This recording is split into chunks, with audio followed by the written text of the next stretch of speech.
Fairly early. Want to welcome a new member to the IMS Radio Network, Nate Dreyer from Michigan. He's the voice of the Vintage Indy. Good morning, Nate.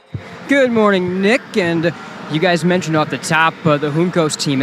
In particular, Callum had some real struggles yesterday. Dead last, 34th on the timing sheet. And that really went back to even the open test. They had a really, really nasty car handling-wise to deal with, even to the point that there was some consideration over maybe they would change chassis going back to a different version of their Dallara chassis. They did not. Checked with the team this morning back at Gaston Alley. They did not change chassis. I did see, though, before they got ready to put Callum in the car, an extended conversation between team owner Ricardo Juncos and Callum before he got in. So that's a continuing talking point, especially with the weather maybe moving in yesterday. They got to find speed quickly, and I'll be keeping my eye on that team for sure. Yeah, appreciate that, Nate. That was one of the big storylines, Michael. There's no doubt. Callum yesterday, his initial lap. Let's go back to pit lane and check in once again with Nate. I have the four-time Indianapolis 500 champion, Hélio Castroneves. And Hélio wrapping up the first day yesterday. Tell me a little bit, where's the balance at the car coming into today, and what are some of the things looking to get checked off this afternoon? It was good. It was okay. We started. Obviously, we lost one day, but everybody did the same. And I'm probably going to use a reference like when someone is in your office and you have a lot of emails to check if you miss a day. That's how it is. So we just got to check a lot of the bits that we need. We did a bunch of it. I'm going to do a little quali sim this morning or early afternoon. And then back to continue to, when you have a lot of more cars at the track, to check out the race setup. So it's a process, and we just got to go and trust it. Tomorrow, also the weather possibly up in the air. Does that change the run situation, maybe forcing more of a qualifying look today, potentially losing a lot of Fast Friday? So tomorrow will be, hopefully it doesn't rain, obviously. Our main focus will be, because different boost, different power, main focus obviously will be only in qualifying. And we'll find out where we are in that situation and see what happens. All right, sounds good, Hélio. We'll let you get back to it. Thank you. Thank you. Always good to hear from the four-time Indianapolis 500 champion. Thank you, Nate. Hélio Castroneves yet to get out on the racetrack yesterday. Hélio turned. Michael Varinas has not been qualifying. It's all about trying to finish the race, so we will see. As we mentioned, Mario Andretti, he started in the top four in his first four Indianapolis 500s, and he's standing by on pit lane with Nate Dreyer. Well, we've been mentioning it's been a day of legends so far that have been joining us on the Indianapolis Motor Speedway Radio Network, and we have maybe the biggest legend of them all with me now, the 1969 500 winner, Mario Andretti. And a beautiful day, Indianapolis 500 practice. It just never gets old, does it? Oh, absolutely not. You know why? Because there's always something new to learn. And, nowadays with competition being so close, I mean, you go to the minute setups and everything else that can make all the difference. So, yeah, it's always interesting, obviously. Yeah, absolutely. You've been hanging out in your grandson Marco's pit throughout today early on. Tell me a little bit about Marco going to this one-off schedule on the Indy 500, where his focus has been, and why this has been a good move for him to be able to focus on the Indy 500 and the success you've seen off that for him. Well, I think that's probably a question that he should answer. It's just, we all have to do what we think is best for ourselves. And, it's not something that I would have done in my career, but I have to respect what he's looking for and what his, objectives are. So, it is what it is. And he's definitely focused on this in every way. And, we hope for the best. He's certainly capable, no question. He's been here long enough, and he's been looking forward with, with this one race, and incredibly with a lot of anxiety and all of that. So he's prepared quite well, and I'll tell you what, Michael really put a really good team together for him. So, I think his prospects are good in the race. Yeah, absolutely. I have to agree. This entire team's prospects looking great in the race. Tell me a little bit about the month so far for Michael's team, for Andretti Autosport, some of the things you guys have been working for and how strong you feel the team is right now. Well, obviously, 5 cars, there's a lot of activity here, and but they're used to that. That's what Michael likes. And, I think they're all in their own way. I think have, their hopes, I think, and it's interesting for me to just stand here and see that we have a lot of skin in this game. So I'm having a ball just on the sideline, which I never thought that I would enjoy that, but I am. I'm proud of what Michael is doing, and I'm rooting for everybody, but you know what my choice is. All right, thank you so much, Mario, for your time. We'll let you get back to it. Yes, thank you. The countdown to this year's Indianapolis 500 continues. Stream each. And pit lane, Nate Dreyer standing by with Santino Ferrucci. Thanks, guys. Yeah, Santino, solid run yesterday. Just got out of the car for the first time today. Where's the balance of the race car as you begin your Thursday? Yeah, honestly, just picked up right where we left off yesterday. We're just doing some sweeps, testing our spares. We got a couple changes lined up for later. We're just waiting for traffic. I mean, everybody seems to be doing single car runs at the moment. That's really not what we're after. So we're not going to go interrupt anybody at the time being. So we're just going to hang out for a little while.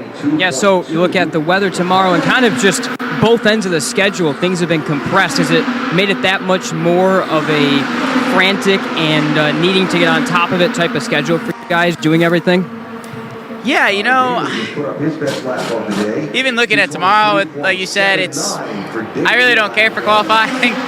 So whether the weather's dependent tomorrow, I mean, I just hope we don't have a fast Friday like we did last year. That was scary, and I don't think anybody wanted a part of that. So we'll see. I mean, I feel comfortable with the car. We'll go out and Q trim later today and see how it rolls. All right, one last question. You obviously mentioned your focus was on race trim. IndyCar making a lot of aero adjustments to the car this year. You also ran at the oval at Texas. Do you see potentially cars further back in the line being able to run closer? Is the racing going to be changed? What have you seen through the first day and little bit here of running? Yeah, I definitely feel like I'm able to run closer than I ever have. IndyCar has made a couple more pieces available to us. They've also been able to let us take pieces away. So there's a big piece in the floor that we're now allowed to remove, which is pretty awesome. And, a lot of us have been picking up a lot of speed with that. So, they're going in the right direction without making it pack racing. So we'll see what we can do. All right, awesome. Thank you, Santino. Thank you. He mentioned a year ago, Michael, I forgot about how hairy and challenging Fast Friday was a year ago with the wind. I mean, we added the boost levels, and watching that wind sock blow. Ganassi cars. Let's transition towards the rear of the field. Nate Dreyer is on pit lane, and he's got more on 34th place running Augustine Canapino. Yeah, you look at this entire day, the focus a lot of the time for us has been on this Juncos Hollinger team just because of the pace and first the concern for Callum Illott going into the day. Now Illott running 17th. He's out circulating, making laps right now, but the 78 of Canapino, one of several cars that found its way back to Gasoline Alley. I saw Augustine getting out of the car after that last run. He pretty quickly got out of the car, took his helmet off and walked off. On the radio, Ricardo Juncos still going over things with Callum Illott, but you look at this team, it's almost like their focus now on where the pace issues are has shifted from the 77 to the 78 car. Yep, no doubt. It's part of the effort when you got two cars of shifting that focus. You want to make sure both of them are fast, and for that Juncos team, it's been a bit of a challenge. Let's go back to pit lane. Nate Dreyer, she's currently sits 26th fastest. Yes, guys, she does, and car just rolled back out here on pit road. And Katherine, tell me a little bit about the development in the car from the first day to your first runs today. We've tried as much as possible to stick to a program, but that never works just as you planned, because yesterday morning we were pretty loose and it's pretty sketchy, so we had to kind of dial that out and get the car in a comfortable place. And then today we have been we've been working through the program and just seeing what we've got, like qualifying spec runs where I go out and I do the 4 laps, and for me, as much as anything else, as we trim out, we figure out what we've got. And then hopefully we'll get to go and play in some traffic later on. Yeah, so you look at that run plan. We've heard a lot of different things from different teams on what they're doing. Some teams have kind of stayed away from doing the quali sims or vice versa. So the rest of your day, you've got more qualifying and then some pack running as well? Yeah, I don't know how much more qualifying sims we'll do. They're not really traditional quali sims. It's more for me, I would say, and like where we are balance-wise. So yeah, we're trying to do maybe another 1 or 2 runs of that just to see where we end up before tomorrow, so that we make our life tomorrow a little bit easier in case it does rain, because it's like 50-50 right now. And then we will we'll go and put the race downforce on and play in traffic and see how comfortable we are, you know, sucking up and getting kind of like putting the car where we want to put it. And time, for me, it's going to be maybe about timing as much as anything else as well. Like how to get a run, when to get a run, how much to lift, how much you slow down when you do lift, you know, like just different levels of that. And just lastly and quickly, how much are you enjoying your return to the Speedway so far? It's obviously such a special place. You know what? It's absolutely crazy. So yes, obviously it's a very special place, and you do have to pinch yourself because you're like, I'm at the Indy 500. This is awesome. But in the same vein, like there's so much pressure, and you want to do well so much, and they're so busy that I don't know that you actually do enjoy it. I'm sure as soon as it's over, I'll be like, okay, I want to do it again next year, right? But at the moment, it's like, why am I doing this? There's so much to think about. But no, it's honestly, it's great. And I'm super grateful for the opportunity. And I'm very proud to represent the sponsors that we've got on the car. And it's just, yeah, it's all, the team's been fantastic. My teammates are awesome. Love them all. And I'm super stoked, really. All right, thank you for your time, Katherine. We'll let you get back to it. Thank you. The delightful Katherine Legge. You could just tell she's smiling. Managing director for Able Motorsports, and I do believe we have an interview. Yes, indeed. We have an interview with R.C. Emerson. Yeah, let's keep the Able Motorsports talk going. R.C. Emerson, driver of that machine, now joins me. And R.C., tell me about your day a little bit so far, kind of the balance of the car, 33rd quick right now. Yeah, I think the balance of the car is really, really good. It's like kind of like the thing's just so stuck to the ground. I mean, we're trimming out, and the thing just it still feels really good. We haven't really had a chance. I think we're 33rd just because we really haven't got a giant tow. We've been trying to run on our own. We're going to do some traffic running later, but we wanted to just kind of get an idea of where we're at on some Q trims, and I think it's all been pretty good. So we're looking forward to later. We're going to go back to the garage, get things sorted. We may try to get another Q run in after the garage, but we'll definitely try to go race running later. Tell me about your kind of confidence as a driver, getting in this car, getting up to speed through the rookie orientation program, running again today more, and kind of the confidence you are gaining in the car and in yourself, getting that together as the week has gone along. Yeah, I mean, every lap just continues to get better. It's one of those things when you're out of the car for so long and then you get back in, every lap's just going to continue to get better and better. So it's just focusing on getting more comfortable. They're making smaller changes so that I can see what I'm feeling in the car, and everything's been going in a very positive direction. And lastly, tomorrow, Fast Friday, potentially some weather, but likely still going to get a chance to turn up the boost, go for a run. How important is it to get the balance of the race car right today before you get the boost applied tomorrow? It's super important. I mean, the biggest thing you want to know is what your COP numbers are and the front to rear ring ratio, because obviously when we get more speed, we can start trimming out more because car creates more downforce. So we just want to have an idea of where we sit on that before we get the boost going tomorrow. All right, thank you, RC. Thanks.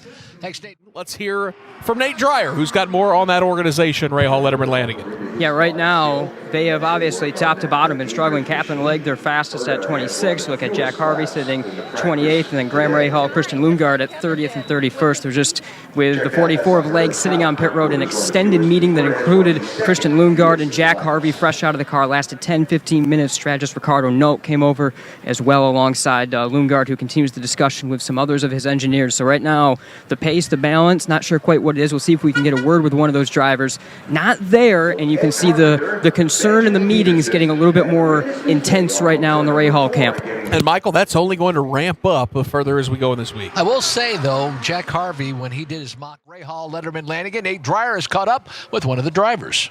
All right, just mentioned that Rahal Letterman Lanigan team. Now with Jack Harvey. Jack, just saw you, Christian Lundgaard, some of the engineers and strategists having a little bit of discussion. What are some of the things you're going over right now in terms of where the balance is, trying to find more pace in these teams' cars?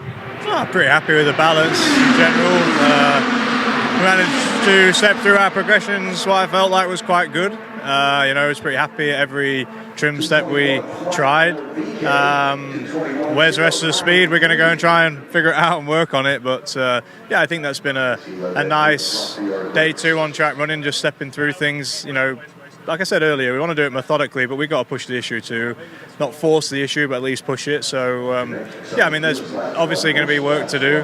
I don't think anybody really has probably shown their true hand. So, some pace for us to find in our number 30 P Pirelli car, but so far I think every time we've been on track we've had a good time, and we've just got to keep that going. What does the rest of your day running look like? Obviously tomorrow potentially some weather that would include or intrude on Fast Friday. So qualifying versus race running, what are you looking at for the rest of the day? Well, the weather in Indianapolis I think is a little its own little microclimate, so I don't worry about the weather in Indy. In truth, what will be tomorrow. The rest of our day is going to be race running, no doubt about it. So we're going to go back now, turn the car around, and get back out here in a little bit. All right, good luck with that. Thanks, Jack. Thanks, guys. That's one of the best things I've ever heard a driver say. I don't worry about whether in Indy, it's its own little microclimate. He's right. I mean, so far so good in terms of the conditions today. Yeah, thanks, Jake. Absolutely beautiful day. It was chilly, to say the least, when most of us arrived here this morning, but now ambient temperatures up to 72 degrees, track temp 117 degrees Fahrenheit. And after what was kind of the unofficial lunch break, so to speak, with a lot of the cars back, making some of their changes, getting ready for the afternoon runs, things getting really busy. Just to my right, Felix Rosenquist getting suited up and ready to go in his number 6 Arrow McLaren machine. Saw Kyle Kirkwood's car rolled out as well. And of course, the thrash of cars already on the racetrack. It'll be really fascinating afternoon run time. Like we said, and like you guys just mentioned, you have the weather potentially creeping in. Our team's going to maybe focus on qualifying trim. Some of the guys we already talked to today, though, said that it's going to be about getting that comfort and getting those especially happy hour type runs in packs coming to test what they can do in race running. Happy to have Nate Dreyer with us throughout the course of this session. Ryan Marine going to join us as well. A few guests lined up. Karen Covert-Prey among those scheduled to stop by from the Indianapolis Motor Speedway Museum. Talking about Team Penske. Yeah, exactly, Jake, and that was really my exact thoughts. We heard from Ryan talking to Kyle Moyer a little bit earlier about some of the process they're going through. All three cars, of course, under the yellow coming into pit road right now. The highest ranking Penske Chevrolet is the number 2, Joseph Newgarden, sitting in 15th at this point in time. He and Scott McLaughlin both on track, came in under yellow. No changes to either of those cars. They're just polishing away on Newgarden's number 2 shell car. They had the cowling off momentarily on Scott McLaughlin's Pennzoil machine, but that's back on. No significant changes there. And then Will Power was actually about to get on track for the first time in this late afternoon session, right when that yellow flag came on. He had just gotten his helmet and Hans device on, was climbing into that cockpit. So Will Power getting ready to go back out on track. But right now, Penske's no significant thrashing on the race car, no significant changes under this yellow, but their pace certainly is not exactly where you'd maybe expect them, of course, to be, but that's somewhat been the story with this team the last couple years. Interesting. Appreciate the information because, Mark, when you look at the speed charts a minute before we go back to green here, and those Penske cars that we are so accustomed to that earlier looked like they were trying to find some speed, then might have found a little something. Callum Illott is now 22nd on the speed chart. Yeah, absolutely. And in the ultimate multitasker, signing some autographs, taking some pictures, now doing an interview as well. Callum, you looked at your pace yesterday to your pace today. Seem to be some good improvements. Where have you been able to find some of that? Yeah, we've still got something like behind the scenes, which is just a little bit hindering where we are with the car. But it's a lot better today. We managed to make a few little improvements to kind of help me and secure the rear a little bit. And it's just on the up slightly. So today we're reasonably competitive. Let's see what more we can do. All right, what does the rest of your day look like? A lot of race running going on right now. You're going to be doing mostly race running, try to get some qual sims in. We did get some small qual sims in, but we had to kind of rebalance the car. So we focused on that, trying to solve our little issues, and did some big steps with the trims, just trying to get the car to a point where we would be capable of taking it into tomorrow for the boost. But now we'll be race running. All right, awesome. Thank you for your time, Callum. That is often the case, Jake. There is a checklist to go through. Takuma Sato, one of those we mentioned earlier, he's turned in 91 laps today. His best, the 4th fastest, 227.818. Nate's got him on pit road. All right, Takuma Sato, you were fastest yesterday, very quick today as well. Tell me how hooked up your Chip Ganassi Honda is right now. Just getting there, trying to learn a lot of things, and still I need to catch up quite a bit. But, obviously the team is helping for this, and quite comfortable. You mentioned the team. You're a 2-time winner of this race, so You've learned a lot, but how much do you learn from guys like Scott Dixon, from your great engineers, Alex Palou, and so on and so forth? Marcus Ericsson. Yeah, it's great to share a lot of views and together that, my teammate is either championship winners or Indy 500 winners. So obviously we're talking with the same language and the same level, and it's definitely pushing the team even farther. I know the other competitors obviously catch us up too, but it's working extremely well. So, but it is challenging. It's a different kind of the conditions and tires, obviously how you utilize and all things. It's just normal things, but definitely teammates helping. Lastly, Takuma, what does the rest of your day look like? Going to try to get out for another race run? Your car's obviously back in Gasoline Alley now. Since we will have a little bit unpredictable weather tomorrow, we're going to come back late afternoon with a kind of qualifying trim, and we will try give it a shot and to get the baseline done, so that tomorrow early afternoon, if we can do the proper work with the Fast Friday, it will be good. All right, awesome. Thank you, Takuma. Good stuff. Takuma Sato, two-time Indy 500 champion, looks on this day so far. What Nate Dreyer is watching on pit road. Nate? Yeah, thanks, Mark. So the one thing that definitely happened, that last caution right before happy hour that we're now getting into past the 5 o'clock hour here in Indianapolis, was a lot of the teams used it as kind of a natural break to go back and reset things. And this is where it's going to get interesting for me in this final hour, because there are some teams that we've talked to throughout the day that have pretty exclusively mentioned doing race running as they got at the end of the day. But I found it very interesting when I talked to Takuma Sato a while back, when he kind of mentioned that qualifying runs are probably where they want to be looking, especially maybe with an eye on the forecast tomorrow. So there could be a little bit of disagreement, so to speak, between some of the teams in terms of what they want to run this afternoon or this evening for this final hour. Are you going to see the big snakes, or are you going to see the qual sims for these cars? Good stuff for sure, and going to be interesting to watch. Spectacle in racing. One of those drivers who has done a great job since the time he got here a couple of years ago in embracing and understanding this exact event is Scott McLaughlin. He's down on pit road. Yeah, thanks, guys. Scott McLaughlin, 20th quick right now. Looks like they're bringing your Pennzoil Chevy back to the garage. You done running for the day? Yeah, we're done for the day. Give the guys a bit more of an earlier night. Got a few things got to do to the car before Fast Friday. But yeah, ultimately, really good day for us. I think no toes look all right. And the car and race trim, our baseline car feels really nice. So the Pennzoil Chevy feels good. Yeah, one of the big things we've kind of been going over with drivers today is talking about what you can learn about qualifying trim without the boost up. So you seem to definitely think you've been able to learn a lot of things. Yeah, we learned some stuff, but yeah, it's a lot of boost that gets put in. So the way that the weight transfers on the car and how much you're really working the front tyre is a lot different to how it is today. And then probably going to have a fair bit of wind tomorrow and a few things. It's going to be pretty tough Fast Friday. So I don't think I've ever had an easy one. So it is what it is. I don't think you ever will, but having a blast. All right, thanks, Scott. I'll let you get back to it. Yeah, but he was able to acclimate himself to the ovals. Grosjean is going to pull it back onto pit road. Marcus Ericsson, the defending winner of this race, 2:29.607. Nate, that's the fastest of the day. Yeah, the defending winner and the fastest man here in Indianapolis today, Marcus Ericsson. We're waiting on your car right now to arrive here shortly, but summarize your day to this point in time. Yeah, it's been a really good day again for us in Chip Ganassi Racing. I think the 8th car it's felt really good. We've gone through our checklist of things, focusing on our race car, and it's definitely fast and feeling confident. Yeah, and quickly, this next run for you coming up here in happy hour, what are some of the plans? Probably race running, trying to get a feel for the car in that regard before the boost comes on tomorrow? No, I think now we're going to start focusing on qualifying running. So we're still on low boost today, so we're just going to do like a bit of a balance check on qualifying running this last 20 minutes here, and then full focus for qualifying from tomorrow onwards. All right, thank you, Marcus. Yeah, I think, that's the plan that I think a lot of the teams like Ganassi, Penske, maybe some of those, to take a page out of one another's book, if you will. Let's get an update from Nate from the Ray Hall Letterman Lanigan pits. Well, it was just as you guys were talking about Ray Hall's relative struggles, I was walking by Katherine Legge's pit at the time, and right now they're working on a front damper change. They're changing out the rear spring, so they're doing a lot on that car to try to make it a little bit more comfortable for Katherine Legge for her final bit of running on the day. But RLL right now continuing to search for answers, in particular on their one-off entry, the 44 for Katherine. Yeah, the Katherine Legge. Let's go down to pit road. Check in with Nate.